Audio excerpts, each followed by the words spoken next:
Bienvenue à cette édition 2021 des rencontres Maîtres chez vous. Ce seront 2 jours consacrés aux enjeux d'affaires publiques, par et pour les jeunes, avec des personnalités qui ont marqué l'année.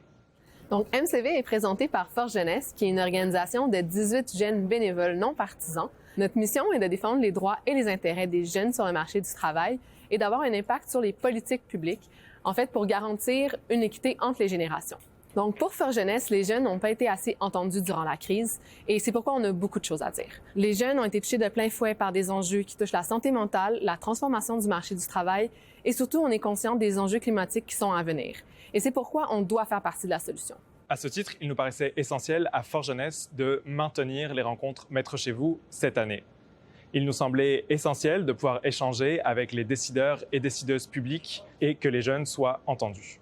Je tiens à souligner que l'événement est entièrement organisé par des bénévoles, que je remercie chaleureusement. Également, l'ensemble de l'événement a été possible grâce au soutien de notre partenaire présentateur, le Fonds de solidarité FTQ, et notre partenaire collaborateur, la Caisse des jardins de l'administration et des services publics. Enfin, un grand merci à l'ensemble de nos panélistes qui ont accepté de venir échanger avec vous. Bon MCV! Bonjour! Alors, nous sommes en direct du Palais des Congrès pour cette toute première édition virtuelle, mesdames et messieurs, des rencontres Maîtres chez vous de Force Jeunesse. Je m'appelle Gracia Kasoki-Katawa et il me fait plaisir de vous accompagner ce matin pour notre premier événement, donc la grande conférence du vendredi, avec François-Philippe Champagne, ministre fédéral de l'Innovation, des Sciences et de l'Industrie. Mais avant, vous savez bien, c'est impossible d'organiser ce type d'événement sans l'appui de partenaires. Donc, sans plus tarder, je vous invite à visionner avec nous cette vidéo de notre partenaire présentateur, donc le Fonds de solidarité FTQ.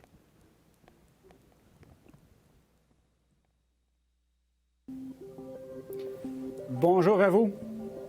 Alors, le Fonds de solidarité FTQ est fier d'être associé à nouveau à la rencontre Maîtres chez vous de Force Jeunesse. La rencontre de cette année est particulière, pandémie oblige, mais quand on regarde la programmation de la journée, on constate qu'elle sera tout aussi riche en contenu et en échange que par les années passées. Le virus contre lequel nous luttons depuis 1 an a chamboulé nos vies. Chacun d'entre nous a mis vraiment une partie de sa vie en suspens et chacun a dû composer avec des situations auxquelles personne n'était préparé. On sait maintenant que lorsque le virus sera sous contrôle et la pandémie derrière nous, et ça s'en vient, bien, les choses ne seront plus vraiment comme avant. Et c'est tant mieux. C'est tant mieux parce que si les 12 derniers mois ont dévoilé certaines faiblesses de notre société et de notre économie, ils nous ont aussi permis de prendre la mesure de notre immense capacité d'adaptation et d'innovation. Il n'y a pas de limite à ce qu'on peut réaliser lorsqu'on choisit la solidarité. À vous qui êtes mobilisés au sein de Force Jeunesse, je souhaite que cette journée de réflexion et de discussion soit des plus constructives. Je souhaite qu'elle vous permette de préparer un avenir à la mesure de vos rêves et de vos ambitions. Bonne rencontre à tous et merci de vous investir pour une meilleure société.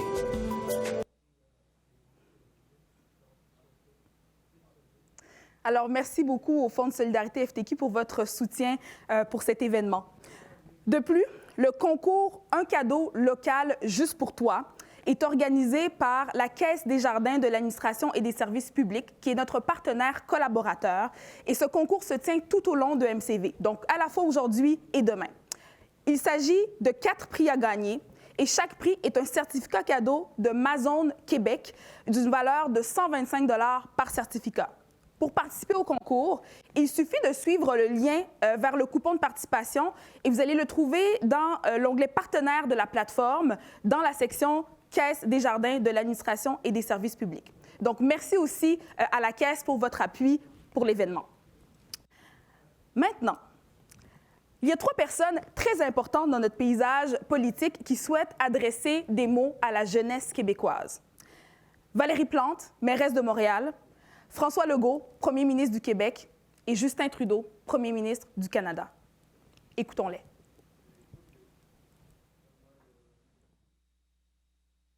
Bonjour à toutes et à tous. C'est un grand plaisir de m'adresser à vous aujourd'hui. Depuis 1 an, nous sommes confrontés à une crise sanitaire sans précédent, mais grâce à des initiatives comme Maître chez vous, nous pouvons envisager la relance avec confiance. La relance qui s'amorce, nous la voulons verte et inclusive. Elle devra permettre à Montréal d'être plus résiliente face au changement climatique et d'être plus accueillante pour l'ensemble de la population. Pour y arriver, nous aurons évidemment besoin de l'apport de tous nos partenaires, dont la relève, qui sait nous offrir des idées innovantes et nous faire voir les choses autrement. Plusieurs aspects de notre quotidien devront être pris en compte pour réussir notre relance. Le télétravail qui modifie les besoins en habitation et en mobilité, les enjeux environnementaux qui nous forcent à accélérer notre transition écologique, sans oublier la lutte contre le racisme et les discriminations systémiques qui sont à la base d'une société plus inclusive. Comme vous pouvez voir, les défis sont grands. En cette période bien particulière, nous devons plus que jamais nous adapter et faire preuve de créativité. Mais je ne suis pas inquiète. C'est justement une des forces de la jeunesse montréalaise. Merci d'être là aujourd'hui et de partager votre passion et votre souhait de bâtir un monde meilleur. Je vous souhaite de belles discussions et un bon colloque. Bonjour tout le monde, je vous souhaite des bonnes rencontres maître chez vous. J'adore cette expression nationaliste de Jean Lesage. Votre événement va se dérouler virtuellement pour une première fois et j'en profite pour remercier toute l'équipe de Force Jeunesse de rassembler nos jeunes malgré la pandémie. Force Jeunesse joue un rôle important pour la jeunesse québécoise depuis longtemps. Je suis bien placé pour le savoir.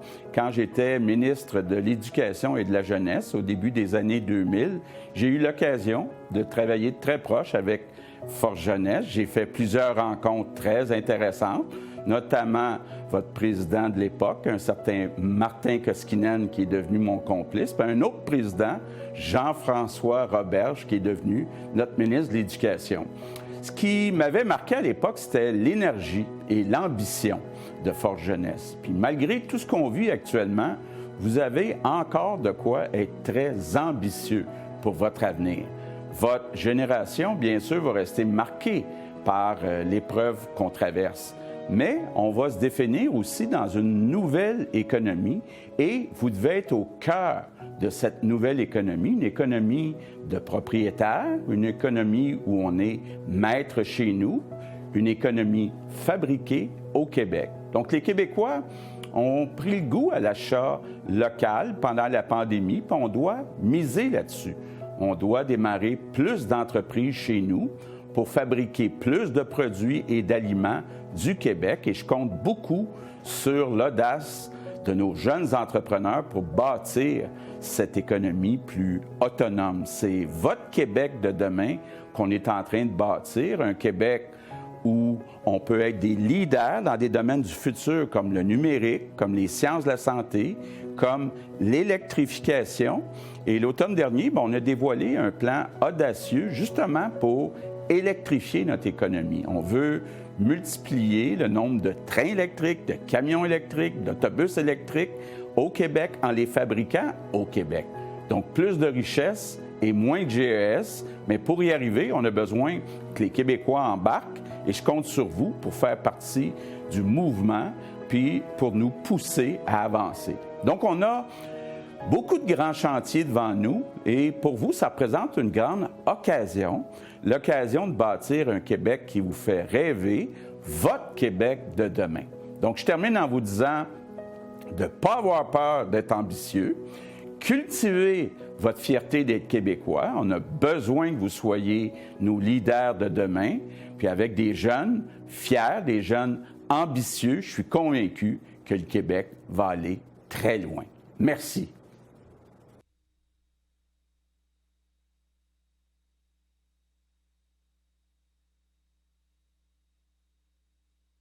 Bonjour à tous. Tout d'abord, merci à tous ceux qui ont contribué à faire en sorte que cet événement ait toujours lieu cette année, même si la formule est un peu différente. On va se le dire, les derniers mois n'ont pas été faciles pour personne. On vit une des crises les plus importantes de notre vie. Elle a complètement changé nos habitudes, notamment notre façon de travailler. Et depuis le début de la pandémie, les gouvernements doivent prendre des décisions de politique publique qui ont des impacts majeurs sur les gens. Dans notre société, c'est donc essentiel qu'il y ait des opportunités pour réfléchir et débattre de ces politiques. Ces rencontres maîtres chez vous sont donc une belle occasion pour vous tous d'en discuter et même de faire émerger de nouvelles idées. Et sachez qu'on aura toujours besoin de jeunes brillants comme vous, maintenant et à l'avenir. Young people will continue to play a crucial role in our economic recovery. So roll up your sleeves and let's work together now and into the future. Que ce soit pour protéger les travailleurs dans le contexte du télétravail, lutter contre les changements climatiques ou favoriser le vivre ensemble, notre gouvernement compte sur vous pour nous aider à affronter ces défis. Alors, mettons tous la main à la pâte, continuons de combattre la pandémie et rebâtissons en mieux. Et je sais qu'on pourra créer un Canada encore plus fort, plus résilient, plus propre et plus inclusif. Merci et bon colloque tout le monde.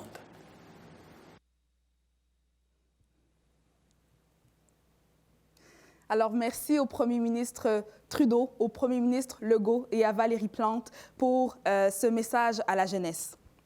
Donc, sans plus tarder, on va entrer au cœur de cette grande conférence de Force Jeunesse. Et il me fait plaisir de vous présenter Marie Grégoire qui animera cette grande conférence sur la politique fédérale.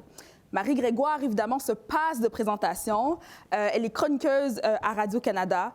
Elle cumule une expérience diversifiée en communication dans les secteurs économiques et sociaux. Elle a un parcours politique qui l'a mené à l'Assemblée nationale à titre de députée de Berthier. Et puis, aujourd'hui, elle est présente dans notre paysage médiatique, radiophonique ou télévisuel. Elle est engagée dans son milieu et puis elle apporte son soutien à plusieurs organismes, dont Force Jeunesse. Et puis nous sommes heureux de l'avoir avec nous ce matin pour nous guider dans cette discussion sur les politiques fédérales à l'aube de la relance économique. Donc, Marie Grégoire, la parole est à vous. Merci beaucoup. Merci, Gracia. C'est très, très gentil.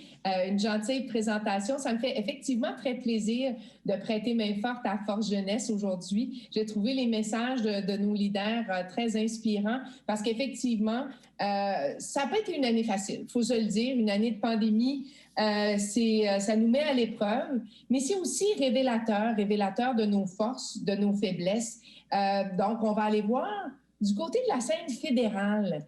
Qu'est-ce que ça nous a révélé, cette crise-là? Qu'est-ce que ça nous a appris sur le système, sur les façons de voir la politique, les interactions de voir la politique fédérale provinciale? Mais je ne ferai pas ça toute seule. J'ai avec moi quelqu'un qui commente aussi la politique à ses heures, qui l'a commenté aussi, qui, mon Dieu, a tellement en commun avec moi, c'est incroyable parce qu'on a tous les deux fait de la politique à l'Assemblée nationale. Je n'ai pas été ministre de la Culture ni de la Famille, lui, il l'a été, mais il est aussi maintenant vice-président chez TACT, qui est une firme de relations publiques et d'affaires publiques que j'ai contribué à fonder dans une autre de mes vies professionnelles. Luc Fortin, bonjour. Bonjour Marie. C'est vraiment un plaisir de pouvoir échanger avec toi sur la politique fédérale. Et je tiens à le dire, si jamais vous avez des commentaires, vous n'hésitez pas, vous allez dans le clavardage, on va nous relayer ça, puis ça va peut-être venir nourrir notre conversation. Absolument. Et aussi répondre à vos préoccupations. Donc, Luc, comme je le disais, ça a été une année, mon Dieu, tellement forte en émotion. On sait même plus par quel bout se prendre. On parlait tantôt avant d'entrer en ondes du fait qu'on a hâte à la vaccination. On est un peu tous à bout, il faut quand même se le dire. Et tu me partageais justement que sur cette vaccination-là, il y avait un enjeu politique important pour Justin Trudeau. Et donc, ça ouvre peut-être les possibles pour le gouvernement Trudeau que le fait que les doses commencent à arriver de façon importante. Oui, d'autant plus, Marie, que le gouvernement a été critiqué un petit peu en matière d'approvisionnement des vaccins. Alors là, on voit que ça prend son envol. Il y a souvent des bonnes nouvelles qui sont annoncées pour Justin Trudeau. Je pense que ce sont de bonnes nouvelles pour tous les Canadiens, pour nous, parce que oui, on se le dit, Marie, on a hâte d'être vaccinés, on a hâte de se revoir en personne, puis ça presse, hein? On va se le dire. Mais c'est aussi une bonne nouvelle pour Justin Trudeau, parce qu'on voit là qu'il y a un appétit électoral pour le premier ministre de déclencher des élections fédérales assez rapidement. Mais pour que ça puisse se faire, il faut que la campagne de vaccination prenne vraiment son envol, qu'on sente qu'il n'y a plus d'enjeu de ce côté-là, parce que sinon, politiquement, ça serait très difficile pour lui de plonger le pays en élection alors qu'il y a des enjeux d'approvisionnement en termes de vaccins. C'est intéressant parce qu'on parle d'approvisionnement. Il y a un chiffre magique aussi quand on parle d'immunité. On parle d'à peu près 70 %. Selon toi, est-ce que tu penses qu'il y a possibilité, même si comme l'approvisionnement se va bien, est-ce qu'il y a une possibilité d'élection au printemps? Bien, moi, je pense que oui, parce que la fenêtre d'opportunité pour Justin Trudeau, elle est là ce printemps pour plusieurs raisons. Puis comme on dit, ça sent déjà le diesel de l'autobus de campagne. Alors, on sent là, que ça sent bien. Et puis, je pense que c'est important pour le gouvernement, qui a quand même un certain appui dans l'opinion publique, d'y aller le plus rapidement possible parce qu'on le sait que pour toutes les administrations, la relance, ça sera plus difficile. Il y aura plus de place pour le questionnement. On sera plus inquiet par rapport à ce qui s'en vient, les mesures à mettre en place. Alors, cette étape-là, elle sera plus complexe, alors que là, quand on est toujours dans une période un petit peu de gestion de la crise sanitaire, bien, on sent un ralliement autour des gouvernements qui sont en place. Il y a toujours des exceptions. En Alberta, c'est le cas. C'est très difficile pour le gouvernement de Jason Kenney, mais au Québec, au Canada, un ralliement derrière les gouvernements qui sont en place. Alors, il faut que Justin Trudeau puisse profiter de ce momentum-là pour aller en élection. Et aussi, le Québec est important dans l'équation pour Justin Trudeau. Et qu'est-ce qu'il y aura cet automne au Québec? Il y aura des élections municipales partout. Alors, ça aussi, je pense que ça fait partie de l'équation et les stratèges libéraux doivent regarder ça très attentivement. Puis, en même temps, ce qu'on sent, c'est que du côté des conservateurs, il y a encore beaucoup d'enjeux à l'interne. On n'est pas nécessairement prêt. Et d'ailleurs, là, leur propre déclaration le démontre très bien. Là. Quand que l'opposition officielle dit « on ne souhaite pas aller en élection en pandémie », il faut lire entre les lignes. On ne pense pas pouvoir améliorer notre sort si on va en élection prochainement. Parce que si le gouvernement était contesté, il nous dirait « on ne peut pas aller plus loin avec ce gouvernement-là. Pour la relance, ça nous prend un nouveau gouvernement. Il faut y aller le plus rapidement possible. » Mais ce n'est pas le discours qu'on a actuellement. Alors ça, je pense que ça démontre justement que le gouvernement est bien placé à ce moment-ci pour aller en élection. On en voit de plus en plus de signaux. Hein? On voit justement les efforts qui sont faits pour qu'on reçoive davantage de vaccins au Canada. On voit le discours aussi. Hein? Justin Trudeau nous dit toujours « ça me prend un Parlement qui fonctionne oui. ». Alors, on prépare les esprits. On va nous dire bientôt que ça nous prend les deux mains, une seule paire de mains sur le volant pour sortir de la crise. J'ai entendu ça, moi. Tu sais quoi? Ça a fonctionné en politique provinciale en 2008 à Québec. On est passé d'un gouvernement minoritaire à majoritaire, justement, dans le même contexte. C'était pas un contexte de pandémie, mais crise économique pour la relance, une seule paire de mains sur le volant. Et moi, je pense, Marie, que ça se prépare quand même depuis quelques temps. Tu vas recevoir François-Philippe Champagne. Oui. Hein? Et là, il y a eu des ajustements au cabinet, pas plus tard que le 12 janvier dernier. Et là, François-Philippe Champagne a été muté des affaires étrangères, industrie. Et là, les gens ont dit, ben, c'est une démotion parce que les affaires étrangères, c'est tellement important, tellement prestigieux à Ottawa. Tu dis, ben là, donc, il a été rétrogradé. Moi, je ne le vois pas comme ça du tout parce que François-Philippe Champagne, c'est un politicien hors pair, c'est un bon communicateur et politiquement, Justin Trudeau a besoin de lui sur le terrain.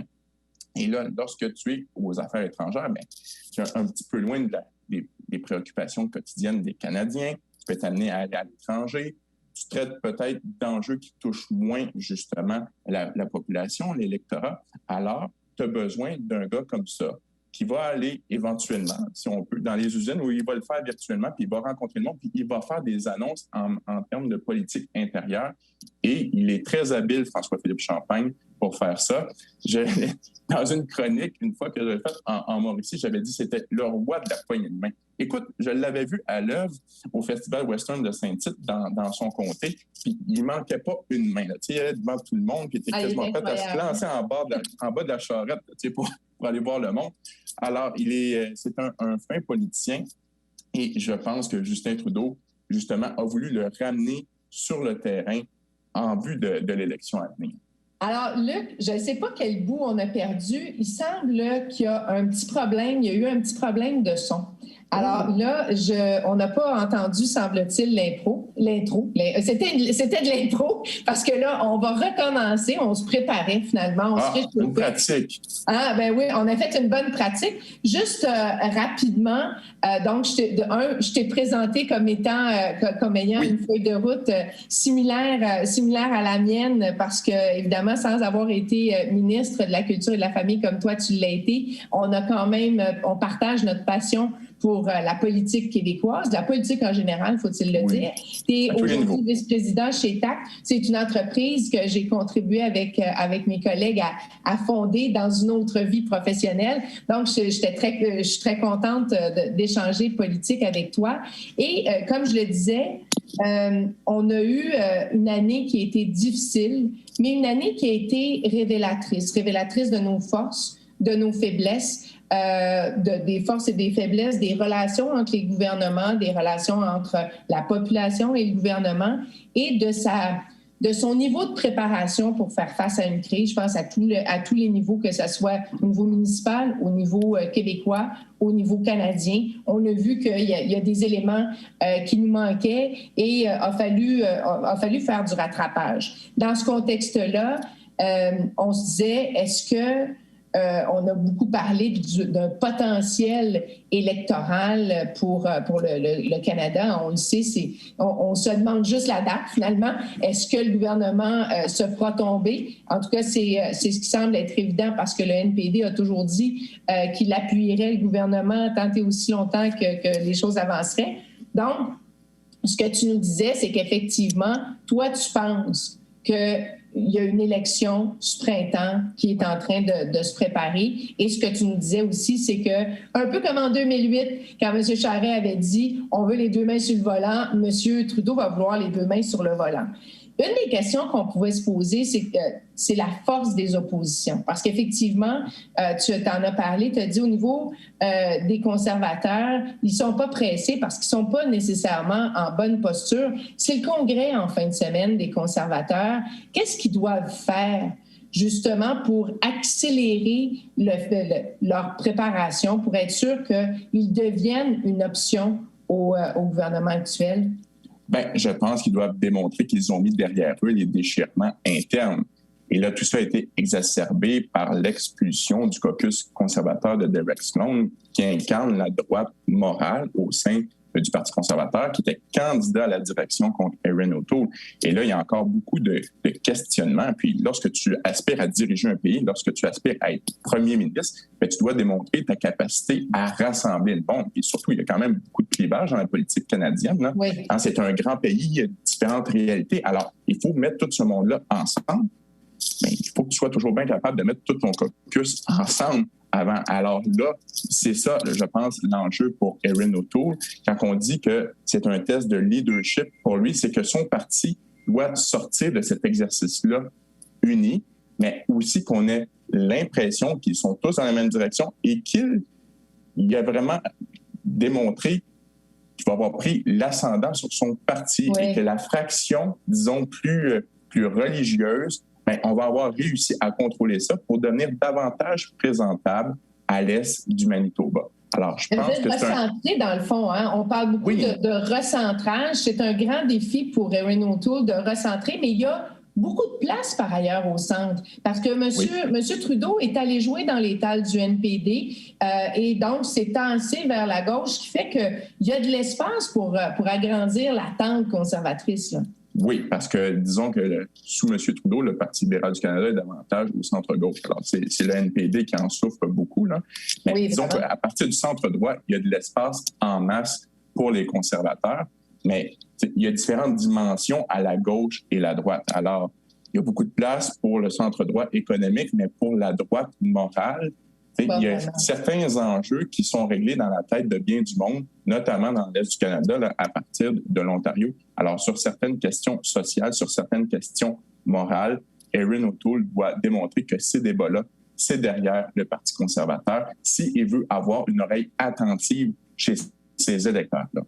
Si on revient au Québec, si on regarde la scène fédérale, mais à travers la lorgnette québécoise, il y a toutes les relations fédérales-provinciales. On a vu que ça peut être parfois tendu, mais cette semaine, avec les annonces économiques, on a vu aussi qu'on est capable de s'entendre et de regarder les choses dans la même direction.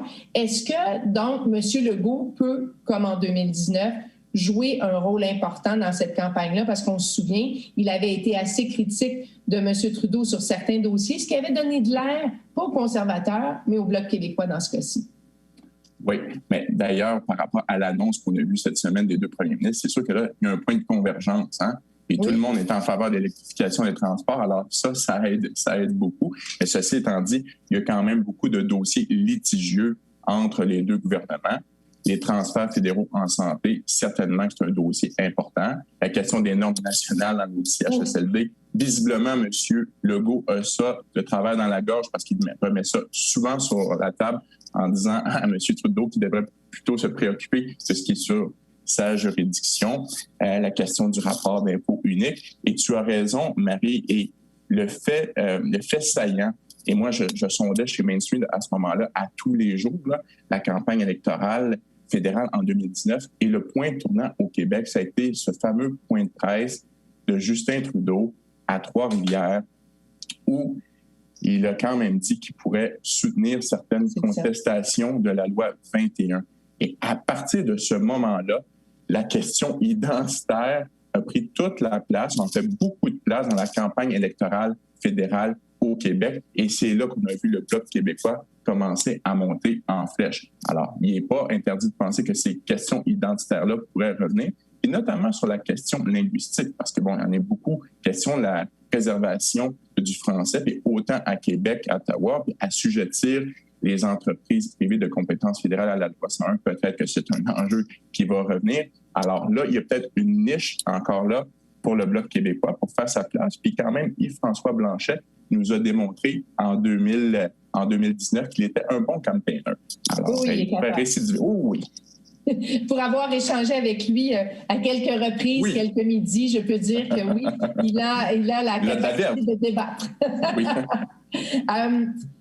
Tantôt, dans notre introduction, on parlait justement du moment et tu nous disais que c'était comme actuellement, le processus de vaccination se déroule bien. Et lorsque va arriver le temps de faire la relance, je dirais peut-être éventuellement d'équilibrer un budget, ça va être beaucoup plus difficile. Parce que là, l'argent a coulé à flot, il faut s'entendre. Donc là, il y a moins d'enjeux. En fait, il semble-t-il qu'il y a même plus d'argent dans l'économie et dans l'épargne d'une majorité de Canadiens qu'avant la crise, mais éventuellement, il va falloir rattraper tout ça. Et on pourra en jaser tantôt, d'ailleurs, avec le ministre François-Philippe Champagne. Mais comment vois-tu les plateformes, les différentes plateformes au niveau de la relance économique? Donc, au niveau de l'innovation, de la collaboration avec les États-Unis, les perspectives vertes. On parlait des conservateurs tantôt. Est-ce qu'ils vont verdir leur programme? Est-ce qu'ils vont être crédibles en verdissant leur programme? Est-ce que ça aussi, ça donne pas un peu d'avantage à M. Trudeau d'avoir justement une vision économique large qui joue des fois sur quelques tableaux, faut-il le dire? Oui. Effectivement. Et disons que les conservateurs sont dans une posture plus difficile sur cette question-là parce que tu disais, est-ce qu'ils peuvent verdir un peu leur programme?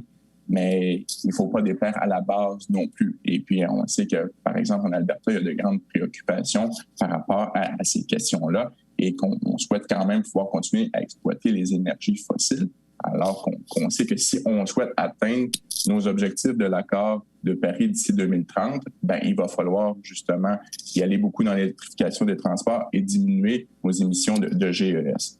Mais ceci étant dit, effectivement, M. Trudeau est beaucoup plus au centre du spectre. Mais je pense que sur la question de la relance économique, et je crois que M. Legault en a parlé dans son mot d'introduction, toute la question de l'autonomie, de l'autosuffisance, de réduire nos dépendances, il faut que ça soit au cœur des plateformes économiques des différents partis politiques. Parce que là, on l'a vu en début de crise, de tout ce qu'on a rencontré comme problème en termes d'approvisionnement de médicaments. On a frôlé quand même la pénurie pour des médicaments importants, le matériel de protection également.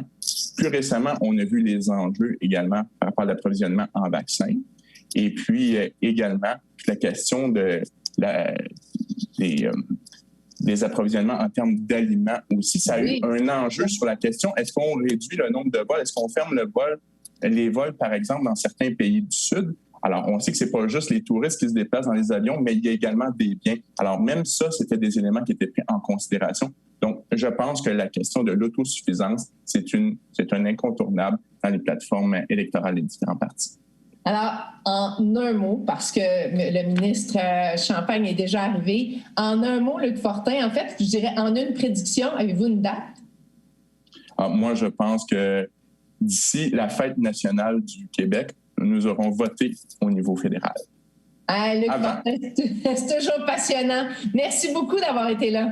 Merci à toi. Merci infiniment.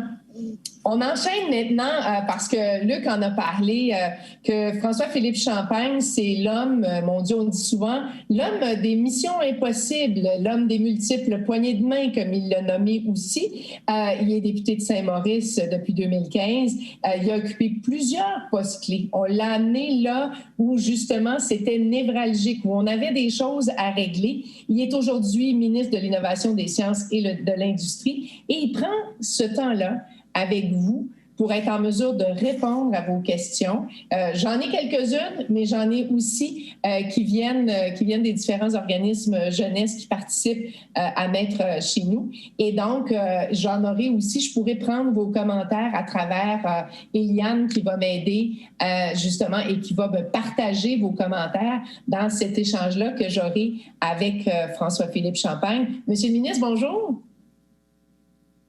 Votre micro. Eh bien, voilà. C'est le mot de l'année, mute on mute. Je pense que ça va être au bye-bye cette année. Là. Moi, j'espère que ceux qui nous écoutent aujourd'hui vont savoir qu'il faut que ça soit au bye-bye, cette affaire-là, mute on mute. Ça va bien? Oui, ça va bien, vous? Très bien. Monsieur Fortin, ça fait plaisir de vous revoir, évidemment, dans un autre... avec d'autres fonctions, mais ça me fait... Est-ce qu'on est déjà dans la salle principale ou on est dans l'antichambre? Écoutez, nous autres, on fait les affaires. C'est génial. OK, bon, on est avec tout le monde. Bon, ben c'est génial. Merci, exactement. Monsieur. Tout le monde est là. Merci. Alors, merci beaucoup donc d'avoir accepté cette invitation-là. Je pense que c'est important de pouvoir échanger. On le voyait tantôt, à la fois M. Trudeau, M. Legault, Mme Plante disaient à quel point la nouvelle génération doit faire partie de la relance, de la solution de la relance. Mais avant de parler d'économie, Luc Fortin il faisait référence, quand on vous a changé de chaise, donc quand vous êtes passé de ministre des Affaires étrangères au ministre de l'Innovation, de la Science et de l'Industrie, certains ont dit que c'était une démotion. D'autres ont dit non, non, non. C'est en préparation électorale parce que François-Philippe Champagne, c'est une machine organisationnelle, c'est une machine de relations et le Parti libéral du Canada a besoin de rebâtir ses relations. Vous l'avez vu comment? Bien, écoutez, merci, vous êtes gentil. Je dis souvent, bientôt, je vais avoir fait la plupart des ministères à Ottawa. Alors, je ne sais pas si je vais avoir la réputation de quelqu'un qui n'est pas capable de garder son emploi ou quelqu'un qui est capable d'être flexible. Parce que, vous savez, j'ai commencé avec M. Morneau comme secrétaire aux finances. Après ça, le commerce international, l'infrastructure, les affaires étrangères. Puis là, finalement, ce qui est un peu à Ottawa, le ministère de l'Économie, sciences, innovation, industrie. Écoutez, c'est la première fois de ma vie que je change d'emploi aussi à partir de mon salon. J'ai transitionné d'un emploi à l'autre en faisant ça comme tout le monde, en télétravail. J'ai fait la sermentation virtuelle. Et puis ensuite de ça, j'avais virtuellement un nouveau rôle, mais un rôle que vous disiez qui, pour moi, est essentiel. Quand j'ai parlé ou quand j'avais une discussion avec le premier ministre, c'est quand on regardait l'avenir, on disait qu'est-ce qui est devant nous? Oui. D'une part, la santé, parce qu'évidemment, on vit une période exceptionnelle dans l'histoire de l'humanité. Et là, on savait qu'on avait des vaccins. Et l'autre grande priorité, c'était évidemment la relance économique. C'est-à-dire comment on peut ramener tout le monde au travail, comment on peut rétablir la croissance et aussi, je dirais, se réinventer. Parce qu'il y a une opportunité assez unique. Les gens sont derrière nous. On parle de l'industrie verte. On l'a vu cette semaine, des véhicules électriques. On parle même de l'aéronautique verte. Alors, ce que le premier ministre me demandait, c'était un peu de prendre ce que j'ai eu le privilège de pouvoir apprendre dans différents ministères, puis ce que j'ai réussi à faire avant d'être en politique, de mettre ça dans une même, dans une même sauce.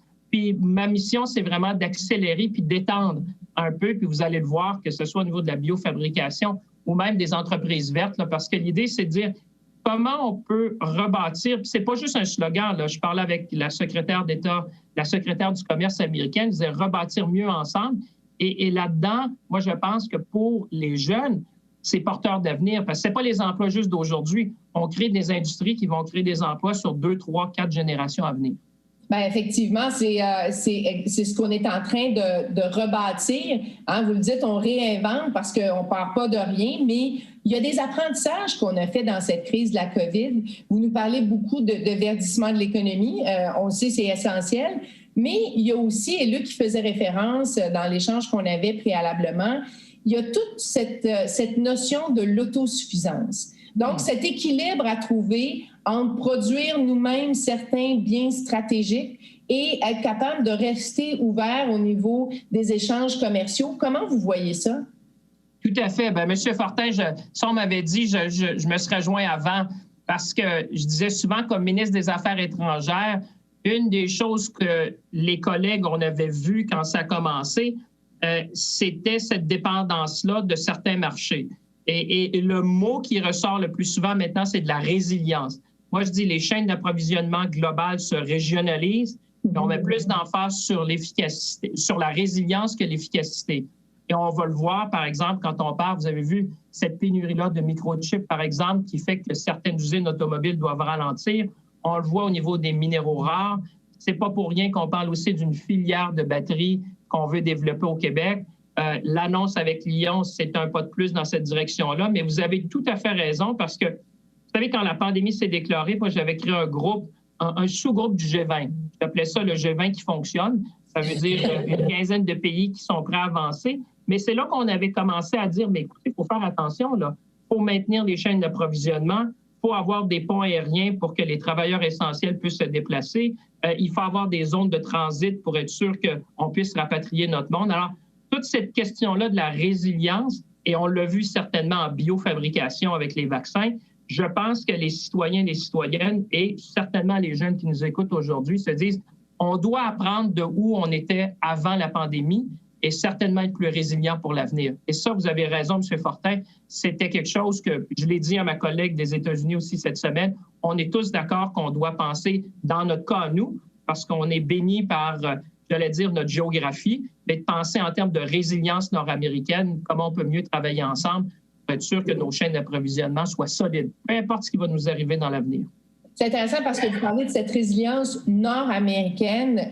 On a vu en matière de vaccins là, jusqu'à avant-hier, disons ça comme ça, un nationalisme vaccinal de la part des États-Unis. On a vu aussi l'administration Biden parler de Buy America.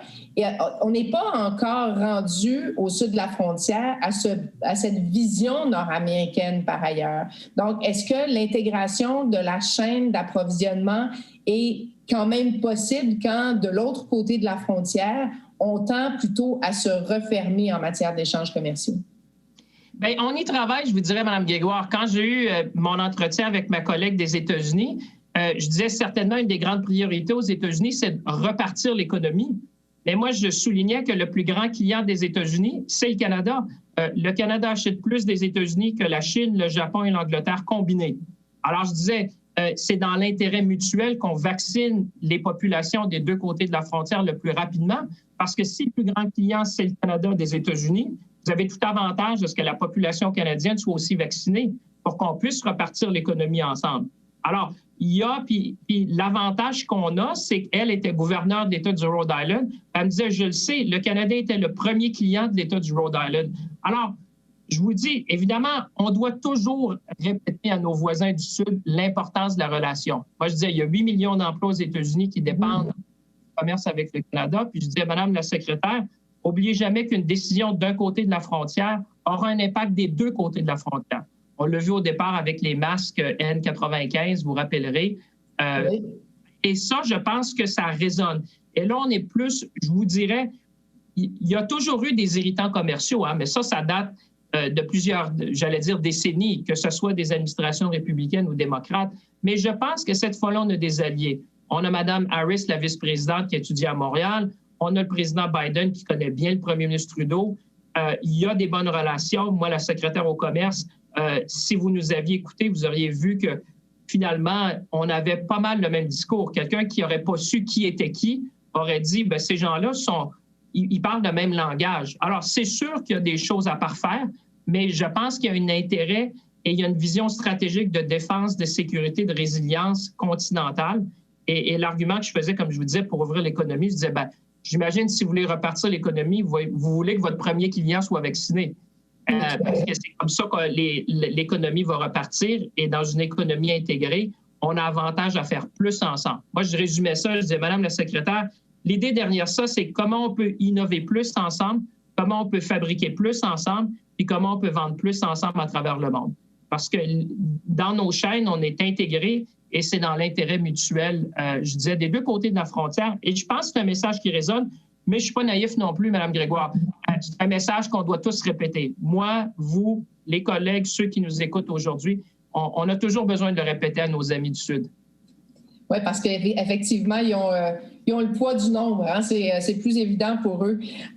Monsieur le ministre, on va passer à une période de questions qui appartient donc aux jeunes, aux partenaires de Force Jeunesse. Et j'interviens, là, d'ailleurs, je vous invite à écrire vos questions dans le chat. Si on a de l'espace, si on a encore du temps, on pourra aussi aller aux questions du public. Ça nous ferait très plaisir de pouvoir intégrer votre réflexion, votre participation dans cette discussion-là. Alors, on y va avec la question du regroupement des jeunes chambres de commerce du Québec qui nous rappelle justement qu'une grande partie de la croissance économique canadienne qui est concentrée à l'intérieur des grandes villes où le taux de création de nouvelles entreprises est vraiment important.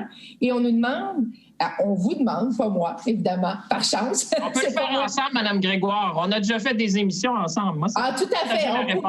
On pourrait se mettre à bâtir une nouvelle économie ensemble. On pourrait faire ça. Je vous donnerai des suggestions après. Mais, non, je disais, donc, la question, c'est quel secteur, quelle industrie, quels métiers sont porteurs d'avenir? Comment, dans le fond, est-ce que vous allez aider certains secteurs de l'activité économique à accélérer, puis lesquels vont être jugés stratégiques? On a parlé, entre autres, des vaccins, on pourrait parler de l'agriculture, mais qu'est-ce qui va permettre justement de développer la prospérité à travers le Canada, mais aussi dans chacune des provinces?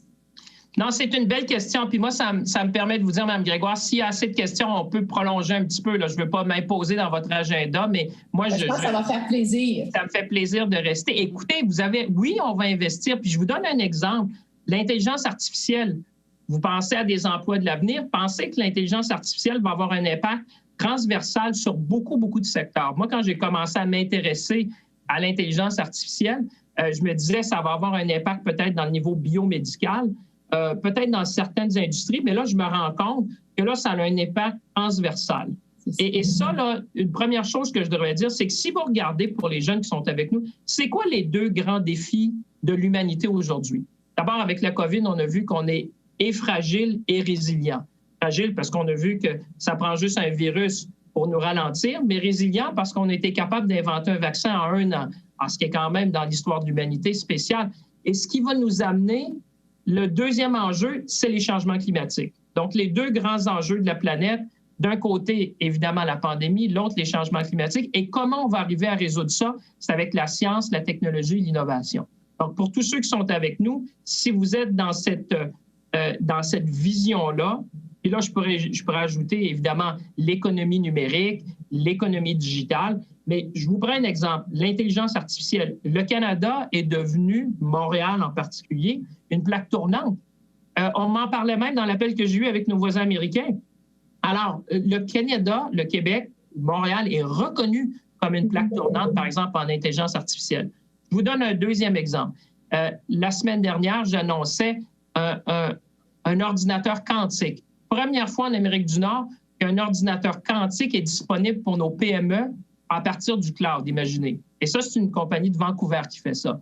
Donc là, il y a tout un avenir, moi je dirais, quand on parle des ordinateurs quantiques, et ce que ça permet de faire un ordinateur quantique, c'est finalement des problèmes qui sont excessivement complexes, qui pourraient prendre des années, voire un ordinateur de régler. Mais ça permet de faire ça rapidement. Je vous donne un autre exemple, la photonique, où le Québec aussi se démarque.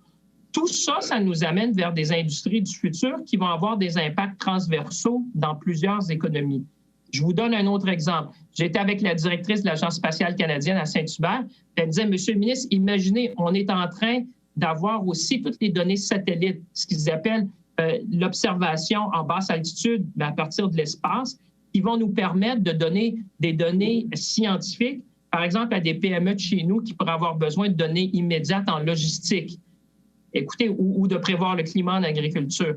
Il y a des innovations qui vont transformer notre société.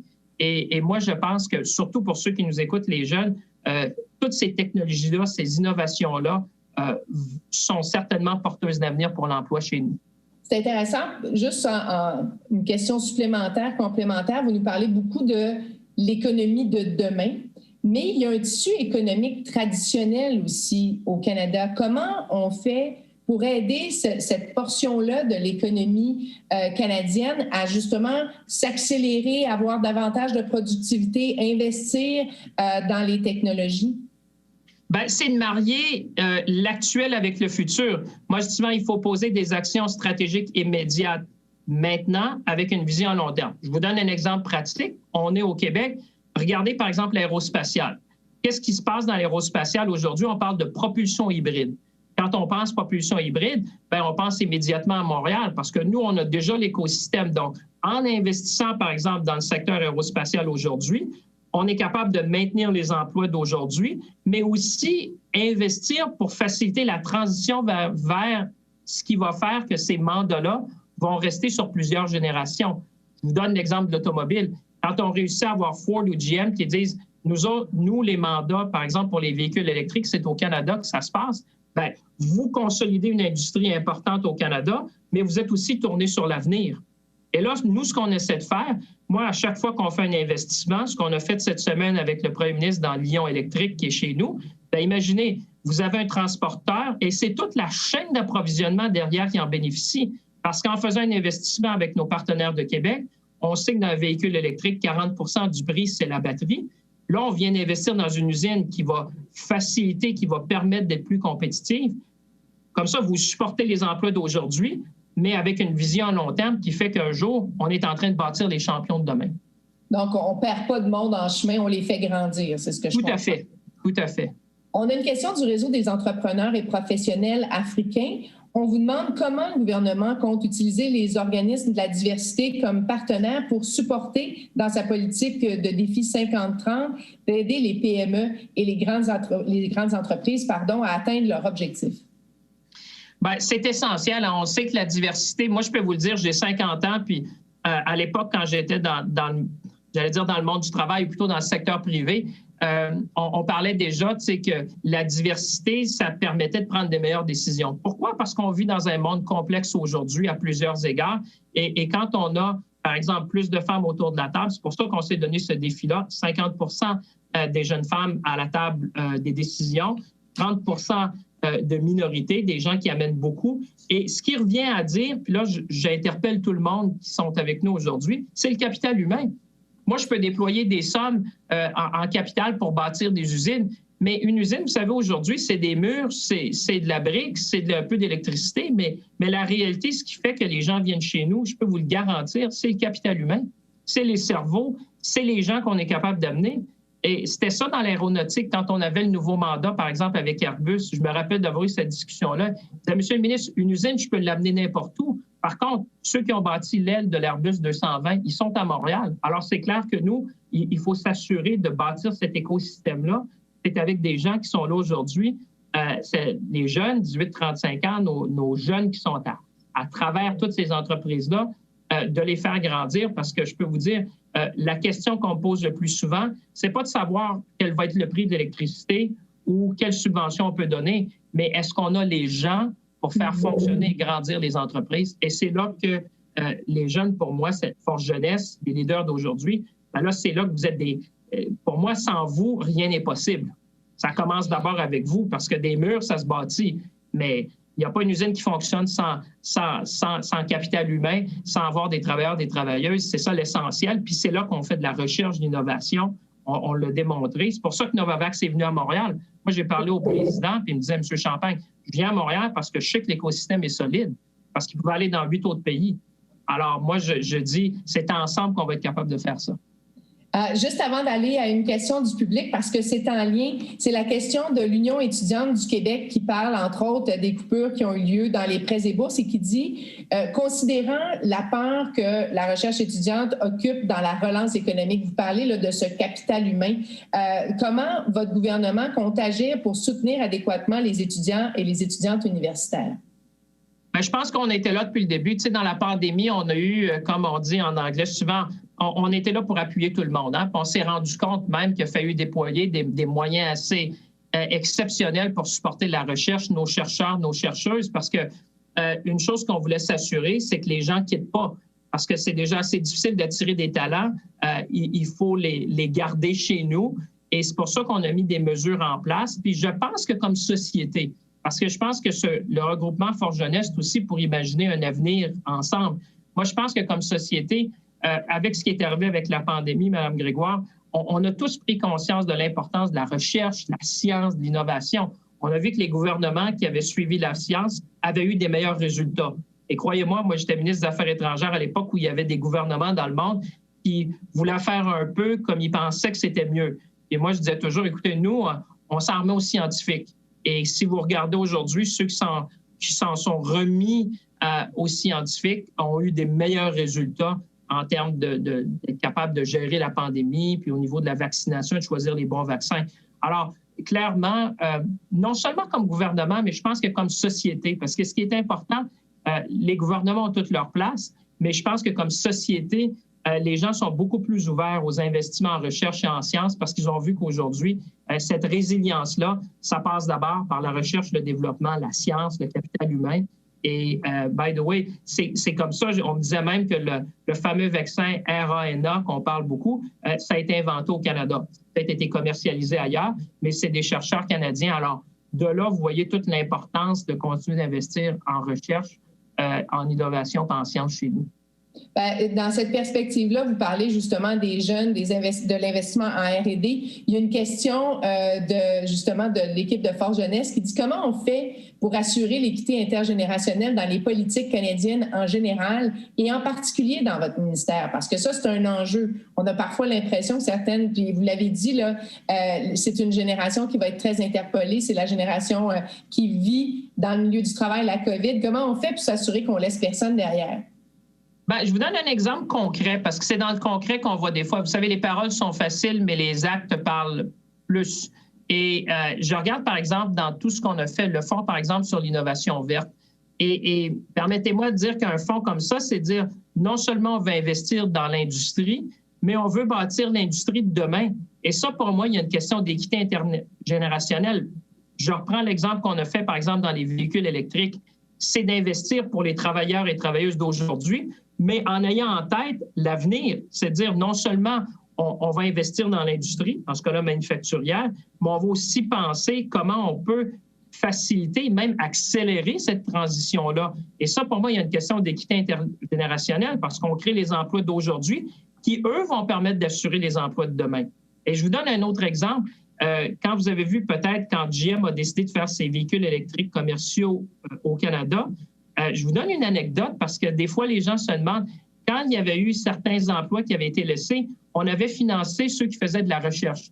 Bien, croyez-le ou non, c'est les 60 chercheurs et chercheuses qui ont fait la recherche sur le véhicule qui ont inventé ce nouveau véhicule-là, ce qui a fait que là, maintenant, le mandat du véhicule commercial électrique de GM au Canada, c'est grâce à ces 60 personnes-là que là, on vient d'avoir un des mandats les plus importants. Et ça, moi, je veux faire la même chose dans l'aérospatial, je veux le faire dans les industries des ressources naturelles. C'est à chaque fois qu'on fait un investissement, comment notre investissement va être porteur d'avenir? Et je pense que... Allez-y. Parfait. Bien, c'est parce qu'il y a un lien à faire avec la question d'environnement jeunesse, parce que vous parlez de véhicules électriques. L'équipe d'environnement jeunesse est préoccupée parce qu'elle dit, oui, on veut bien avoir des véhicules électriques, mais somme toute, c'est le nombre de véhicules total qu'on devrait réduire sur nos routes. Donc, comment on fait pour réduire de manière absolue le nombre de véhicules pour que, justement, on réduise non seulement la consommation, mais aussi la production et faire en sorte qu'il y ait moins de gens sur les routes avec des véhicules l'auto-solo qu'on appelle souvent? J'aime ça. Vous savez, je suis un ancien ministre de l'Infrastructure. Fait que moi, je disais souvent, en milieu urbain, on parle de mobilité, puis en région, on parle de connectivité. Mais c'est clair, c'est avec des choix qu'on fait. Je vous prends le pont Champlain, le pont Samuel de Champlain. À l'époque, vous savez, on l'avait fait, puis moi, je me suis battu pour qu'on garde la piste cyclable. Je vous donne un exemple pratico-pratique, parce que souvent, les politiques publiques, les gens pensent que, bon, c'est souvent des choses très pratiques. Moi, je me suis battu à l'époque pour qu'on garde la piste cyclable ouverte à l'année. Et c'est quoi la différence? Bien, ça permet d'avoir cette mobilité-là. Pourquoi on investit autant dans les autobus électriques?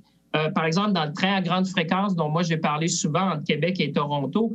Pourquoi? Parce que ça, c'est des outils non seulement de développement économique, mais c'est aussi dans le but de réduire, comme vous dites, l'utilisation des véhicules individuels personnels. Et ça, je pense que comment ça se réalise, et moi je suis content que Force Jeunesse soit avec nous, c'est souvent des décisions concrètes qui vont faire le changement. Et c'est là qu'il faut travailler à prendre des mesures très concrètes. Quand on peut prendre un choix qui va assurer une mobilité collective, j'allais dire, qui est en lien avec l'environnement, qui va permettre d'avoir des moyens de transport durables, bien, c'est là qu'on doit le faire. C'est vrai dans l'électrification des transports, mais c'est vrai aussi quand on parle des différents plans d'infrastructure qui ont été mis pour les tramways, pour les autobus électriques, et de s'assurer. Puis là, on peut penser grand. Moi, je vous disais, là, donnez-moi juste une seconde parce que ça va intéresser les gens. Moi, je disais, quand j'étais ministre de l'Infrastructure, je regardais ce qui se faisait ailleurs, par exemple. Parce que quand on a un véhicule électrique, on peut imaginer, par exemple, comme à Gothenburg, que l'autobus électrique puisse rentrer dans l'université. Et là-bas, l'autobus rentre dans l'université. Alors, les gens n'attendent pas dehors, ils attendent en dedans, puis ils sortent. Alors, l'avenir de la mobilité, quand on parle de mobilité électrique, on peut faire des choses extraordinaires, surtout quand on est dans un climat comme le nôtre, où des fois l'hiver, c'est un petit peu plus froid. C'est là qu'il faut repenser la mobilité puis aussi l'infrastructure qu'on bâtit autour. Vous nous avez donné un peu de temps de plus, on va le prendre parce qu'on a des questions justement sur le côté du verdissement. On nous demande, il y a 2 questions en fait que je vais essayer de jumeler. Il y a quelqu'un qui nous demandait pour quand un Canada approvisionné 100% en électricité renouvelable et une autre question qui disait comment voyez-vous l'apport de l'hydrogène vert dans la transition écologique du secteur aéronautique? Où se situe le Canada par rapport à cette technologie, notamment dans le secteur de l'aéronautique? Bien, c'est sûr que l'hydrogène, c'est l'avenir. Hein? Il y a eu des investissements que... nous, ce qu'on a souvent dit, c'est qu'on est un peu agnostique au niveau de la technologie parce qu'il y a plusieurs technologies qui s'en viennent. Par exemple, en termes de mobilité, il y en a qui parlent de l'hydrogène, par exemple, pour les véhicules plus lourds ou ceux qui auraient à faire plus de distance. Alors, nous, on va laisser les innovateurs, les entrepreneurs développer ces technologies-là. Vous avez vu Air Liquide, par exemple, qui a fait un investissement récemment. Vous avez à l'IQTR, on est chanceux, il y a 2 instituts d'hydrogène au Canada, un à Trois-Rivières puis un à Vancouver. Alors, on a déjà l'écosystème chez nous pour faire avancer ça. Et évidemment, l'avantage de l'hydrogène au Québec, c'est que c'est un hydrogène vert, c'est-à-dire que nous, on le produit avec une énergie renouvelable.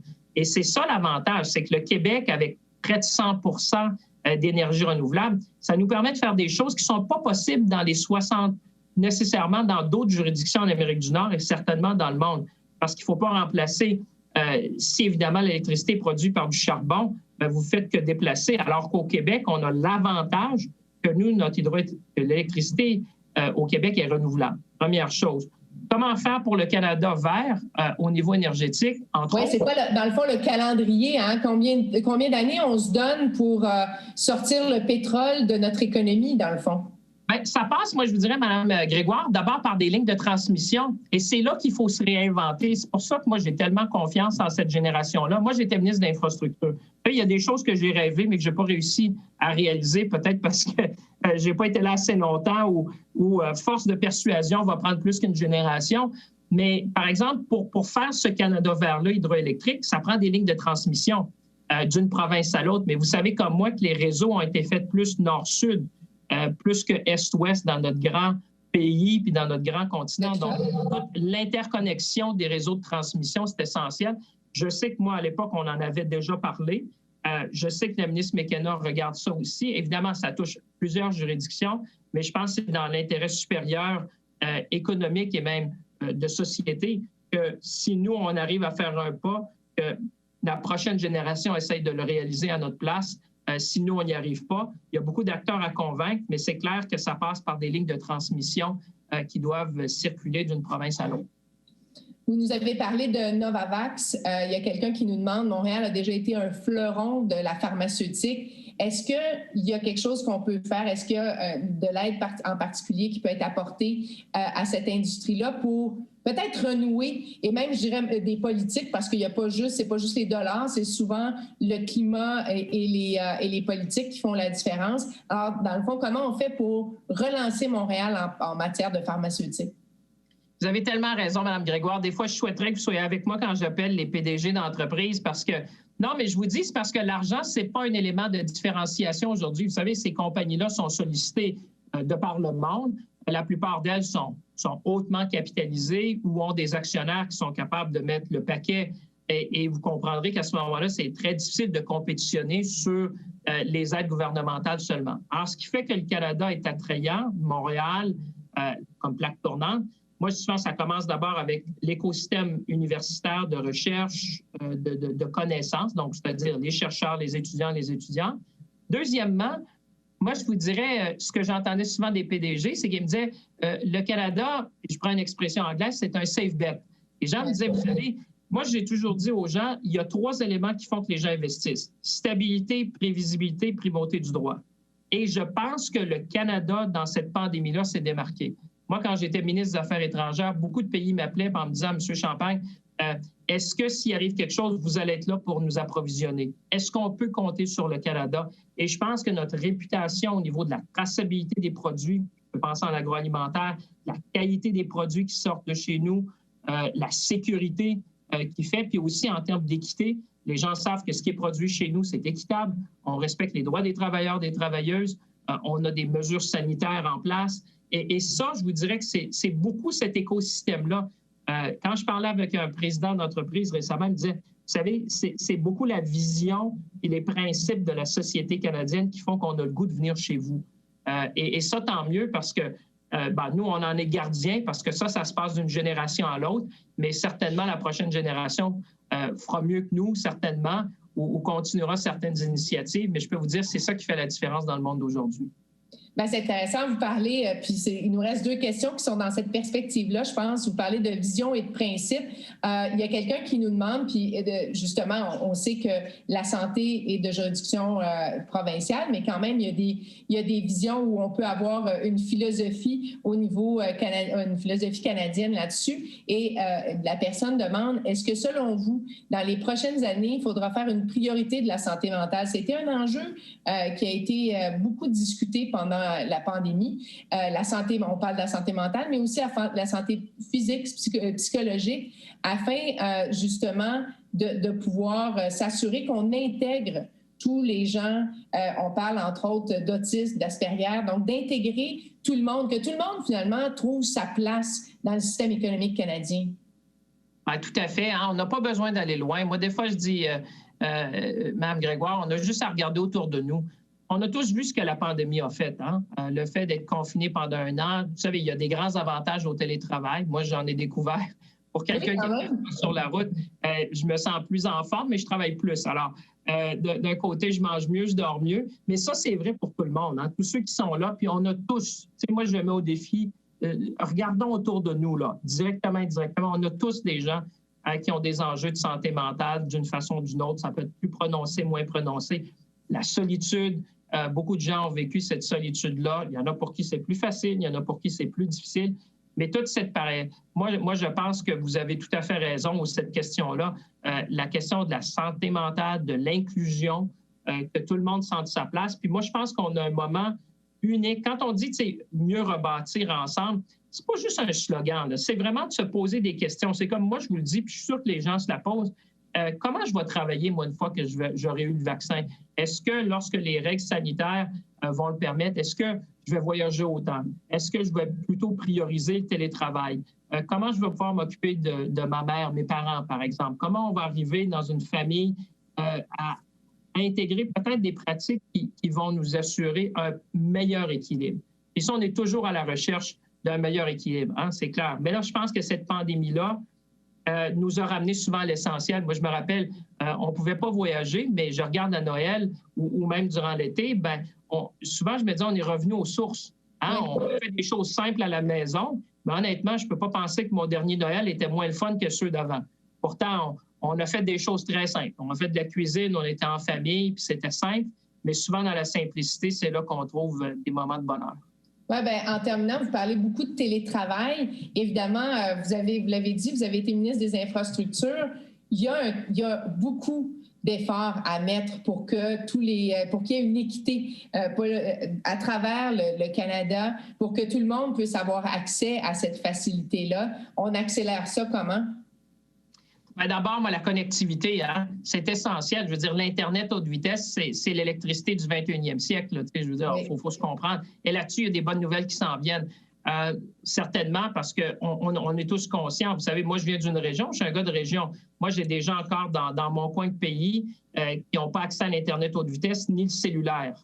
Alors, la téléphonie cellulaire. Alors, vous comprendrez que quand on dit aux gens, connectez-vous parce que vous devez explorer des nouveaux marchés ou vous devez faire du télétravail, on parle même de télémédecine, on parle de télééducation, bien évidemment, si on n'est pas branché, ça limite et ça crée vraiment un frein au développement, par exemple, récro-touristique. Moi, je regarde dans des régions du Québec, souvent, c'est ça.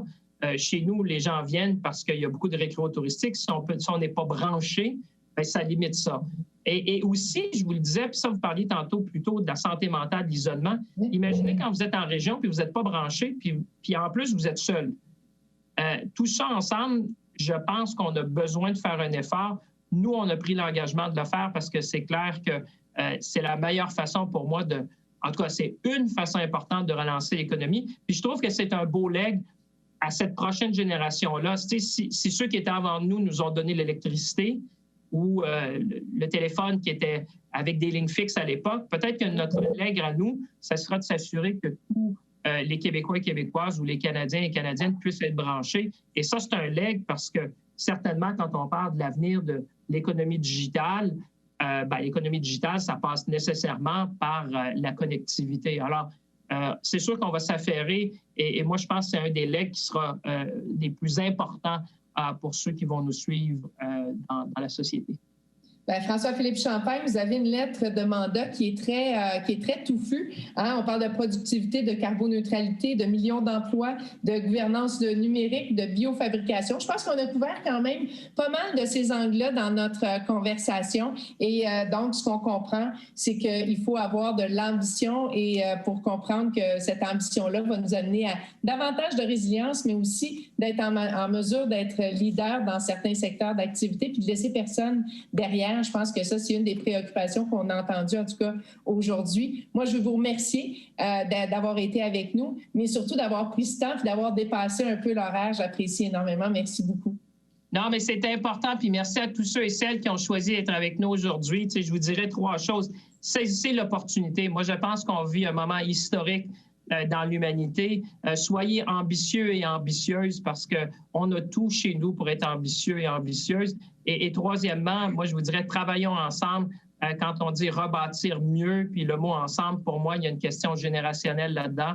Et c'est grâce à des organisations comme Force Jeunesse où on a la chance d'échanger. Moi, je vous remercie du privilège que vous m'avez donné de nous joindre à vous aujourd'hui. Je vous souhaite une belle fin de journée. Soyez prudents et au plaisir de se revoir en présentiel ou en virtuel lors d'une prochaine édition. Merci, Mme Grégoire. Merci beaucoup. Merci. Maintenant, on cède la parole à Gracia pour faire la transition. Merci encore d'avoir été avec nous.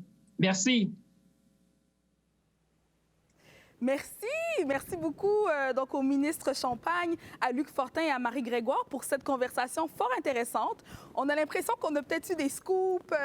La date du 24 juin semble être une date extrêmement importante, donc tout le monde va être vacciné. Puis là, on vient d'apprendre qu'il y aura peut-être déjà eu une élection fédérale à cette date. Et puis, on a même entendu du ministre Champagne « Mieux rebâtir ensemble ». Est-ce un slogan? L'avenir nous le dira. Mais merci beaucoup à tout le monde d'avoir participé à cette première grande conférence du vendredi pour notre tout premier MCV virtuel. Avant de vous laisser, j'ai une annonce très, très, très importante à faire. Alors, on le sait tous, on a une volonté de faire une relance verte. Donc, on a le devoir de trouver des solutions économiques concrètes qui respectent l'environnement à tous les niveaux. En ce sens, à Force Jeunesse, nous sommes très fiers de vous annoncer la sortie de notre tout premier balado aujourd'hui qui s'appelle « Demain, c'est aujourd'hui ». Donc, à vos téléphones, à vos ordinateurs, le balado est déjà disponible. Et puis, dans cette série, on aborde plusieurs enjeux. La transition énergétique avec Hydro-Québec et Thomas Mulcair. On parle de la formation de la main-d'œuvre et de justice sociale avec le Conseil du patronat du Québec et la Centrale des syndicats du Québec. On parle d'investissement responsable avec la Caisse de dépôt et de placement du Québec et Desjardins. Donc, vous êtes tous invités à participer à la discussion, à écouter nos balados puis à continuer finalement la discussion qu'on a entamée aujourd'hui. Donc, merci beaucoup. On est contents, on est très fiers, puis on a hâte d'entendre vos commentaires par rapport au balado. Pour terminer, nous, on se revoit à 17h avec la traditionnelle revue de l'actualité. Pour ceux qui connaissent MCV en présentiel, vous savez que c'est un des panels là, qui est fort intéressant puis qui est fort animé. Donc, on aura avec nous cet après-midi Michel C. Auger. Il manque jamais aux événements MCV, donc on est vraiment très content de l'avoir encore avec nous cette année. Émilie Nicolas sera avec nous, Raël Hamoud, Véronique Tremblay, et puis Stéphanie Grandmont sera l'animatrice de ce panel Revue de l'actualité. Donc, on se revoit à 17h ce soir et merci beaucoup d'avoir été parmi nous.